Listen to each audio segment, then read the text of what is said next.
Latest news के लिए subscribe करें और न्यूज अपडेट के लिए बेल आइकॉन पर क्लिक करें। नमस्कार, आप देख रहे हैं क्लिपर 28 मनीषा त्रिपाठी के साथ। आज हम आपकी मुलाकात कराने जा रहे हैं इस्कॉन मंदिर के ब्रह्मचारी श्री कूर्मावतार दास जी से, जिनसे आज हम जानेंगे कि कैसे अध्यात्म की राह पर चलकर हम अपने जीवन को बदल सकते हैं। नमस्ते, लिखते हैं नाम विपुल मिश्रा और आप हैं क्लिपर 28 में। आज हमारे साथ स्टूडियो में मौजूद है स्वामी जी। स्वामी जी, पहली बात तो स्वागत करना चाहूंगा मैं आपका स्टूडियो में। धन्यवाद। स्वामी जी, इस्कॉन टेम्पल से आप जुड़े हुए हैं, मैं जानना ये चाहूंगा इस्कॉन टेम्पल एक्चुअल में है क्या? ये जी, इस्कॉन का पूरा फुल फॉर्म है international society for Krishna consciousness. अच्छा। ये एक ऐसी संस्था है जिसका मूल उदय भारत में हुआ और ये पूरी दुनिया में गीता और भागवत के माध्यम से कृष्ण भक्ति का प्रचार प्रसार करती है। अच्छा। आज इस्कॉन संस्था दुनिया के लगभग 152 देशों में फैली हुई है, उसकी शाखाएं, और पूरे दुनिया में जो हमारी जो गौड़ीय वैष्णव परंपरा है, जो पश्चिम बंगाल में श्री चैतन्य महाप्रभु से जिनका उद्गम हुआ, उस परंपरा को हमारे संस्थापक आचार्य श्री एसी भक्तिवेदांत स्वामी प्रभुपाद, जिनका कलकत्ता में जन्म हुआ था, वो लेकर के उन्होंने पूरी दुनिया में फैलाया। वैसे इस्कॉन से जुड़ने का आपका विशेष मकसद क्या रहा? कब जुड़े आप इससे? जी, मैं जब यहाँ पर अपना 11वीं 12वीं बिलासपुर में मैंने किया। मेरे पिताजी 10वीं तक मैं बालकों में पढ़ाई करता था। तो जब मैं अलग अलग आध्यात्मिक संस्थाओं में जा रहा था, उनकी पुस्तकें पढ़ रहा था, उस समय मेरी आध्यात्मिक जिज्ञासा बढ़ते गई। एक साल मैंने कोटा में तैयारी की इंजीनियरिंग की। उसके बाद जब मैं अपने फर्स्ट ईयर कॉलेज में था, तब मैं इस्कॉन की पुस्तकें पढ़ना चालू किया। उसके बाद मेरी जो रुचि है इस्कॉन के सिद्धांत में आने लगी। कुछ समय के बाद जब मेरा इंटर्नशिप हुआ, तब मैं इस्कॉन के मंदिरों में भी मैंने जाना चालू किया। अच्छा। जब मैंने जाना चालू किया पुणे, बॉम्बे, अलग अलग मंदिरों में, तो मुझे उनका लाइफ स्टाइल भी बहुत अच्छा लगा। तो मैंने इच्छा जाहिर की, उन्होंने क्या मैं ज्वाइन कर सकता हूँ। तो उन्होंने मुझे पहले लौटा दिया ये कह करके कि अपनी पढ़ाई पूरी करनी है, फिर उसके बाद कुछ पैसे कमा करके माँ बाप को देना है, सेटल करना है, उसके बाद ही मैं ज्वाइन कर सकता हूँ। फिर उसके बाद मैं वापस आया, अपनी पढ़ाई पूरी की, 2 साल जॉब किया, और फिर 2011 में पूरी तरह से मैं इस्कॉन संस्था में ब्रह्मचारी बन गया। क्या पढ़ाई की है वैसे आपने? वैसे मैंने बीटेक किया है। अच्छा। मैकेनिकल इंजीनियरिंग में। कहाँ से सर बीटेक किया? जी, NIT वारंगल।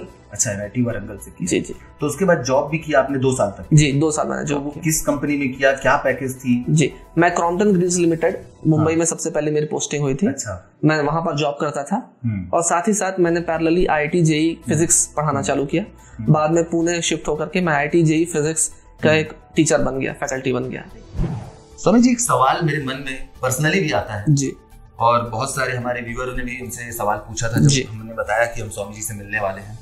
तो उन्होंने कहा था कि क्या आध्यात्मिक जीवन में जाने के बाद जब वो वापस फिर से गृहस्थ जीवन में जाना चाहे, इस्कॉन में शिक्षा दीक्षा लेने के बाद भी, तो क्या कोई रोक टोक होती है? बहुत अच्छा सवाल है। मैं आपको उदाहरण देता हूँ। मैं और मेरा एक दोस्त, हम दोनों NIT वारंगल में साथ में थे। मेरा मैकेनिकल ब्रांच था, उनका इलेक्ट्रॉनिक्स। अच्छा। हम दोनों की इच्छा हुई कि हम दोनों ब्रह्मचारी बनना चाहते हैं, पर धीरे धीरे उनका झुकाव गृहस्थ आश्रम की तरफ बढ़ने लगा। फिर धीरे धीरे उन्होंने डिसाइड किया कि मैं गृहस्थ आश्रम में रह करके इस्कॉन ज्वाइन कर लूंगा। अच्छा। इस्कॉन के नियम का पालन करूंगा। अच्छा। आज वो हार्वर्ड यूनिवर्सिटी में असिस्टेंट प्रोफेसर हैं, मैं इस्कॉन में फुल टाइम ब्रह्मचारी हूँ। उन्होंने इलेक्ट्रॉनिक्स के बाद अपना PhD किया। PhD के बाद अब हार्वर्ड में वो जाकर के पोस्ट डॉक्टरेट करने के बाद प्रोफेसर बन गए। शादीशुदा हैं, 2 बच्चे हैं, पर नियम का पालन करते हैं। अच्छा। उनके और मेरे जीवन शैली में अंतर क्या है? नियम का पालन वो भी करते हैं, मैं भी करता हूँ, पर मैं मंदिर में फुल टाइम सेवा करता हूँ। तो मैं अपना जो पूरा जीवन है मैंने गीता भागवत के प्रचार प्रसार के लिए दिया है। वो क्या करते हैं, मंडे टू फ्राइडे अपना जॉब करते हैं, फैमिली संभालते हैं, सैटरडे संडे आकर के पति पत्नी बच्चे मंदिर में अपनी सेवा देते हैं। ये तो खैर अच्छी बात हुई सर, लेकिन कई बार ऐसी स्वामी जी बातें भी सुनने को मिलती है कि लोग आध्यात्मिक तरफ इतना बढ़ जाते हैं कि वो अपने माँ बाप या पारिवारिक जीवन को पूरी तरीके से भूल जाते हैं।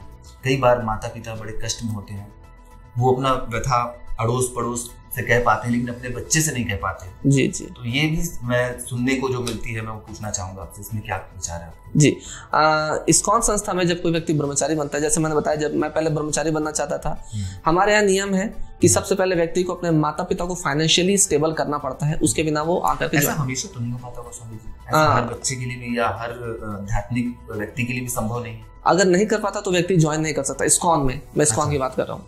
एक केस था हमारे यहाँ, जिनके माता पिता को सन 1999 में लगभग 40 लाख रुपए का लोन था। आज भी बहुत बड़ी रकम होती है, उस समय तो बहुत बड़ी रकम होती थी। तो उस समय उन्होंने क्या किया, यूएसए गए, 5 साल जॉब किया, आकर के अपना माता पिता का लोन क्लियर किया, फिर ज्वाइन किया। तो ये नियम इस्कॉन में है कि अगर ज्वाइन करना चाहता है तो अपने पेरेंट्स को फाइनेंशियली स्टेबिलिटी आदमी को देना जरूरी है। अभी जैसे मैं अपने घर में आया हुआ हूँ, मैं रहता हूँ इस्कॉन कानपुर में, जब भी मेरे माता पिता को मेरी आवश्यकता होती है तो मैं आकर के उनको सारा सपोर्ट करते रहता हूँ। जिस समय मेरे घर में कोई भी मेजर फंक्शन रहता है या कोई मेजर चीजें रहती है, उसका रिस्पॉन्सिबिलिटी, उसका दायित्व मैं ही निर्वहन करता हूँ। तो वो संतुष्ट है आपके माता पिता जी डिसीजन से? जी, शुरुआत में उनको भी लगता था कि ज्वाइन कर रहा है तो क्या होगा, कैसे होगा, पर जब धीरे धीरे उन्होंने देखा मेरी जीवन शैली और मेरा संपर्क छूटा नहीं है, मैं उनके साथ हमेशा हूँ, तब अब चीजें सब सामान्य है। अच्छा, एक स्वामी जी सवाल और है जो मतलब कह लो एक प्रकार से एलिगेशन है कहीं ना कहीं, इस्कॉन सिर्फ पैसा कमाने का जरिया है, तो इस पे आपके क्या विचार है? जी, अब देखिए हम इस्कॉन से क्या क्या गतिविधियां करते हैं बताता हूँ। प्रतिदिन हम लगभग 13 लाख बच्चों को फ्री में भोजन कराते हैं। मध्याह्न भोजन जो होता है पूरे भारत में, पूरे भारत की बात करूँ, केवल भारत की। उसके अलावा हमारे बहुत सारे फार्म कम्युनिटीज हैं जो हम गांवों में हमने एस्टैब्लिश किया है, जहां हम गांवों को सेल्फ सफिशिएंट बनाने का प्रयास कर रहे हैं। एक टर्म है रिवर्स माइग्रेशन। अच्छा, माइग्रेशन क्या होता है? लोग गांवों से जाते हैं शहर में। रिवर्स माइग्रेशन क्या है कि गांवों को ही हम फाइनेंशियली इतना सेल्फ सफिशिएंट बना लें कि लोगों को शहरों से वापस गांव में जाने की इच्छा चालू हो। अच्छा, तो हम उस पर फोकस कर रहे हैं क्योंकि हमारा देश गांवों का देश है। बिल्कुल। तो हम इस्कॉन में ये रूरल टेक्नोलॉजी, रूरल डेवलपमेंट में वर्क कर रहे हैं, जिसको है इस्कॉन रूरल डेवलपमेंट, एक मिनिस्ट्री हमारी, एक विभाग ही है, तो जिससे हमारे गांव सेल्फ सफिशिएंट हो। इसके अलावा हमारे फ्री आई कैंप्स, हॉस्पिटल्स, इस तरह से लोगों को सेवाएं देते रहते हैं जी। तो इस्कॉन एक ऐसी संस्था है जो कि समाज को सेवा करती है। अब यस, हमको डोनेशन आता है, तो डोनेशन आता है वो कहाँ जाता है? समाज की सेवा करने में जी। और साथ ही साथ हम एक मंदिरों में हमारे बड़े बड़े उत्सव होते हैं, बहुत चहल पहल होती है, इससे भी आकर के लोगों को एक अलग ही वातावरण मिलता है। एक हमारे जो मंदिर होते हैं ये मेंटल हॉस्पिटल भी होते हैं। अच्छा, लोगों का स्ट्रेस पूरी तरह से क्लियर होता है वहां आकर के। अच्छा स्वामी जी, सेवा की बात अगर अपन करें तो कोरोना जैसी खतरनाक महामारी जो पिछले कुछ महीनों से आप देख रहे हो, तो मैं जानना ही चाहूंगा कि इस्कॉन ने इसमें क्या भूमिका निभाई है वैसे? जी, हमको प्रधानमंत्री कार्यालय से निवेदन आया था कि पूरे भारत भर में जो डेली वेजेस वर्कर्स हैं वो लोग ट्रैवल करना चाह रहे हैं, तो यदि उनका भोजन का व्यवस्था हम कर दें कहीं जहाँ जहाँ पर हमारे मंदिर है, तो उनका ट्रैवलिंग रुक जाएगा। तो हमने सरकार को सहयोग किया और प्रतिदिन, केवल दिल्ली की बात करूं, प्रतिदिन 5 लाख फूड पैकेट्स हम बांटने लगे थे। अच्छा। और पूरे भारत भर में वो जो आंकड़ा गया वो करोड़ों में है जितने हमने फूड पैकेट्स बांटे। इससे क्या हुआ कि उस समय एटलीस्ट कुछ समय के लिए हमने लोगों का जो माइग्रेशन है उसको रोक दिया था, क्योंकि उनकी खाने की समस्या बेहद जरूरी भी था जी, उस समय जरूरी था। उसके अलावा हमने जहां पर भी कभी भी बाढ़ या आपदा आया है वहां पर हमारी टीम पहुंचती है, आपदा मैनेजमेंट टीम, जो कि बाढ़ या भूकंप या सुनामी के समय लोगों को हेल्थ चेकअप्स और फ्री फूड डिस्ट्रीब्यूशन ये दोनों करती है। अच्छा, बिलासपुर में कहाँ तक शुरुआत हो पाई है इस्कॉन टेम्पल की? जी, बिलासपुर में हमारा एक सेंटर खुला हुआ है जो कि उसलापुर में है।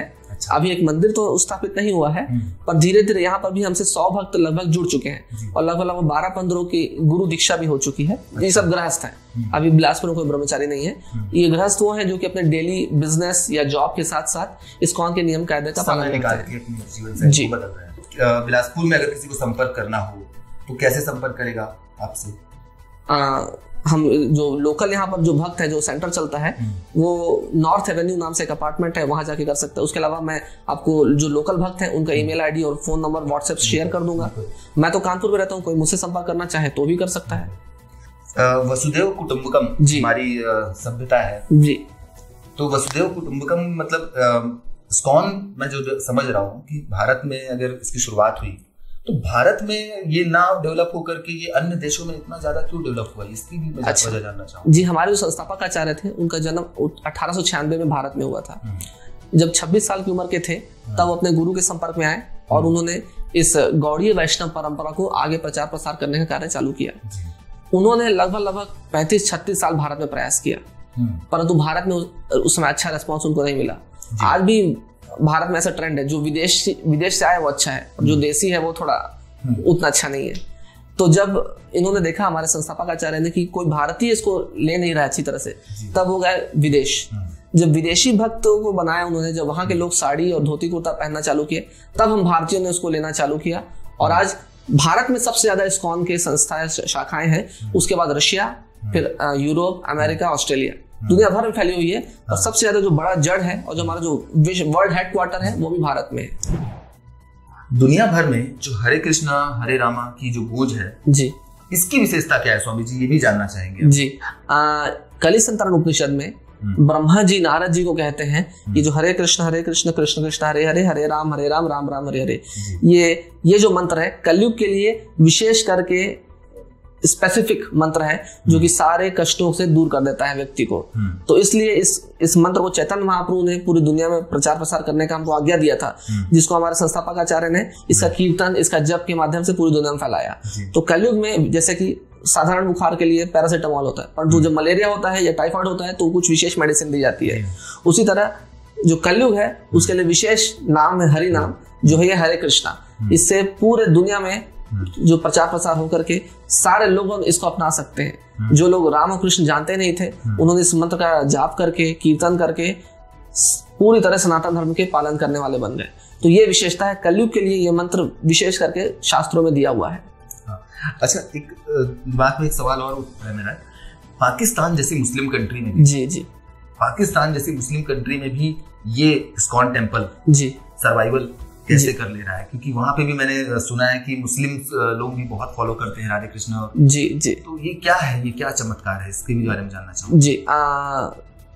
मैं वृंदावन में 2007-8 की बात है, बैठा हुआ था, तो मेरे बाजू में मेरे एक और ब्रह्मचारी बैठे हुए थे। मैंने पूछा आप कहाँ से हैं? तो उन्होंने कहा कराची से। तो मैंने पूछा कैसे कैसे प्रैक्टिस करते हैं आप लोग? तो उन्होंने कहा कि हाँ, बाहरी रूप से विरोध होता है, परंतु बहुत सारे अभी भी ऐसे, क्योंकि सनातन संस्कृति वहां पर भी है। और आपको जान के आश्चर्य होगा कि अभी करंटली सबसे बड़ा जो विष्णु मंदिर है वो कहीं एशिया में नहीं, कंबोडिया में है। अच्छा, ठीक है, अंकोर वट। तो हमारी सनातन संस्कृति ही सब जगह पहले फैली हुई थी। तो जब भी लोगों को सनातन संस्कृति से वापस पाला पड़ता है तो लोग सहयोग करते हैं। हाँ, कुछ कट्टरपंथी हर जगह हैं जो उसका विरोध करें, पर आज पाकिस्तान में रथ यात्रा चलती है जगह, तो सार्वजनिक रूप से भी उसका प्रचार प्रसार और संकीर्तन होता है, चाहे पाकिस्तान हो, चाहे अरब कंट्रीज हो, चाहे कहीं पर भी। इस्कॉन आज हर जगह फैला हुआ है। तो कोई सब परेशानियां नहीं होती इस्कॉन में वहाँ पे? जी होती है, और उससे समय समय पे निपटारा किया जाता है, और हर जगह की अपनी परेशानियां हैं। अब हमारे जो साधु हैं उन्होंने ब्रिटिश पार्लियामेंट में हाउस ऑफ लॉर्ड्स और हाउस ऑफ कॉमन्स में जाकर के अपना लेक्चर दिया है, पर भारतीय पार्लियामेंट में हम नहीं दे सकते क्योंकि यहाँ पर सेक्युलरिज्म कहा जाता है। तो हर जगह का अपना चैलेंज है, हर जगह अपना कुछ ना कुछ प्रॉब्लम्स है, पर अपॉर्चुनिटी हर जगह है, क्योंकि ये जो सनातन धर्म है ये जीवात्मा का नेचर है। बिल्कुल सहज भगवान से व्यक्ति जुड़ सकता है। तो स्वभाव है जो मूलभूत स्वभाव, जैसे शक्कर का स्वभाव है मीठापन, आग का स्वभाव है गर्माहट, उस तरह जीवात्मा का स्वभाव है भगवान की भक्ति। एक बड़ा और महत्वपूर्ण सवाल है, और कहीं ना कहीं आरोप भी लगते रहते हैं कि इस्कॉन टेम्पल भारत से चंदे के रूप में पैसे कलेक्ट करके विदेशों में भेजते रहती है। ये इस बारे में आपके क्या विचार है? इसका होता है बिल्कुल उल्टा जी। जैसे मैंने बताया, हमारा वर्ल्ड हेडक्वार्टर मायापुर में आने वाला है जी। उसका लागत है लगभग 700 से 800 करोड़ रुपए। अच्छा। 50% जो पैसा है वो ऑलरेडी एक व्यक्ति ने दिया है, फोर्ड, एल्फ्रेड फोर्ड, जो कि हेनरी फोर्ड, जो फोर्ड मोटर्स के संस्थापक थे। अच्छा। उनके नाती, उनके पोते। तो 50% पैसा केवल उन्होंने दिया है, और उसके अलावा पूरे दुनिया भर के जो मंदिर हैं वो कंट्रीब्यूट कर रहे हैं वो मंदिर बनाने में। जो इस्कॉन में भारत के जो पहले 3 मंदिर थे, वृंदावन, बॉम्बे और मायापुर में एक छोटा मंदिर अभी भी है, उसका पूरा पैसा विदेश से आया था। ठीक है, विदेशी पर्यटक लाखों की मात्रा में हर साल भारत आते हैं, तो हमारा होता है कि हमारे भारत के इकोनॉमी को इससे ज्यादा फायदा हो रहा है। साथ ही साथ हमने स्वामी जी से ये भी जाना कि कैसे भगवत गीता आम जन जीवन पर असर करती है। भगवत गीता का असल में मानव समाज पर क्या असर पड़ता है? जी, बहुत अच्छा प्रश्न है। देखिए, गीता एक ऐसा ग्रंथ है जो गीत है, भगवान का गीत है, इसलिए भगवत गीत। ये पूरे लाइफ चेंजिंग हो सकता है किसी व्यक्ति के लिए, परंतु उसको पढ़ने के लिए एक गुरु चाहिए जी। जब प्रभुपाद की गीता प्रकाशित हुई और पूरी दुनिया में फैली, तो सबसे पहले तो सबसे अधिक वितरित होने वाली भगवद गीता ये प्रभुपाद जी की गीता है, जो इस्कॉन की गीता। अब इसको पढ़ने के बाद पूरी दुनिया में बदलाव क्या आया, आप देखिए, आपके सामने है जी। लोग आज सबसे अधिक 70 से अधिक भाषाओं में इसको, चाहे चाइनीज हो, जापानीज हो, उर्दू हो, पर्शियन हो, सारी भाषाओं में इसका अनुवाद हुआ है। भारत की भी सारी भाषाओं में अनुवाद मिलता है। लोगों ने अपनी पूरी जीवन शैली बदल दी इस गीता को पढ़ करके। यदि गीता को सही तरीके से प्रस्तुत किया जाए तो लोगों का पूरा जीवन बदल सकता है जी। ठीक है, मैं ऐसे भी व्यक्तियों को जानता हूँ जो कि बहुत क्रूर थे, बहुत अधिक मांसाहारी थे, उन्होंने सारा मांसाहार छोड़ दिया गीता पढ़ करके। ऐसे भी व्यक्तियों को जानता हूँ जो कि बड़े बड़े बिजनेस मैनेजमेंट गुरुज बन गए। आप लोग विवेक बिंद्रा जी का नाम सुने होंगे, उनका जो पूरा सिद्धांत है गीता पर आधारित है जी। इस्कॉन संस्था से काफी अच्छी तरह से जुड़े हुए थे, स्पीकर है वो, काफी चर्चित स्पीकर है, बहुत सारे लोग गाइड करते हैं, यूट्यूब पे नंबर 1 स्पीकर है आज की डेट में। तो वो भी गीता पे आधारित अपना ज्ञान बांटते रहते हैं। कोई भी ऐसा, सारे विदेशी यूनिवर्सिटीज आप जाइए, वहां पर गीता पे आधारित कोर्सेज चलते रहते हैं। सारे आप Indian institute of management college में जाइए, वो सारे मैनेजमेंट इंस्टीट्यूट्स में गीता पे कुछ ना कुछ कोर्सेज और लेसन चलते हैं। तो गीता पे हर व्यक्ति अपने अपने लेसन निकाल सकता है। पर केंद्र क्या है, भगवान कृष्ण ने जो गीता बोली गई वो पूरा लाइफ स्टाइल है। किसके लिए गीता बोली गई? अर्जुन, जो कि रण युद्ध से भाग करके संन्यास लेना चाहता था। भगवान ने बोला कि अपना जिम्मेदारी को छोड़ के भाग नहीं सकते। तो भगवान ने जिम्मेदारी के साथ कैसे जीवन निर्वाहन करना है, और साथ ही साथ भगवान ने यह भी सिखाया कि धर्म के पथ पर भगवान को स्मरण करते हुए अपना जीवन कैसे जीना है। तो गीता हमारा पूरा एक लाइफ चेंजिंग ग्रंथ हो सकती है, सही से पढ़ सके तो। उसके लिए हमको एक लाइफ कोच चाहिए जिसको गुरु कहा जाता है जी। तो वो हमें मिलता है इस्कॉन में जी। चलिए स्वामी जी, आखिरी सवाल मैं आपसे पूछना चाहूंगा, क्या योजना है वैसे इस्कॉन की, आगे की क्या रणनीति है, क्या योजना जी? हम, जैसे मैंने कहा कि हम 152 देशों में फैले हुए हैं। हम पूरे और बाकी जो बचे हुए देश हैं उनमें भी फैलाव करना चाहते हैं। और 2022 में हमारा जो वर्ल्ड हेडक्वार्टर है वो मायापुर, जो पश्चिम बंगाल से 3 घंटे की दूरी पर है, वहां पर हमारा वर्ल्ड हेडक्वार्टर का उद्घाटन होने वाला है। वो दुनिया का सबसे बड़ा मंदिर होगा। अभी मैंने बताया अंकोर वट में है, और मायापुर का मंदिर उससे ज्यादा बड़ा होगा।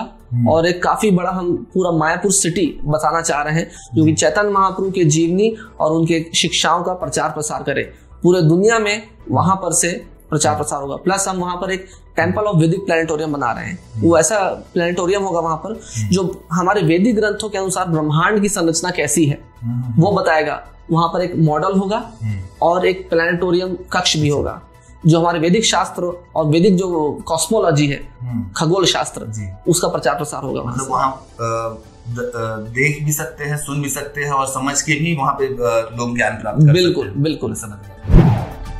इसी के साथ इस्कॉन मंदिर से जुड़े सारे तथ्य और अपडेट्स हम आप तक पहुँचाते रहेंगे। धन्यवाद।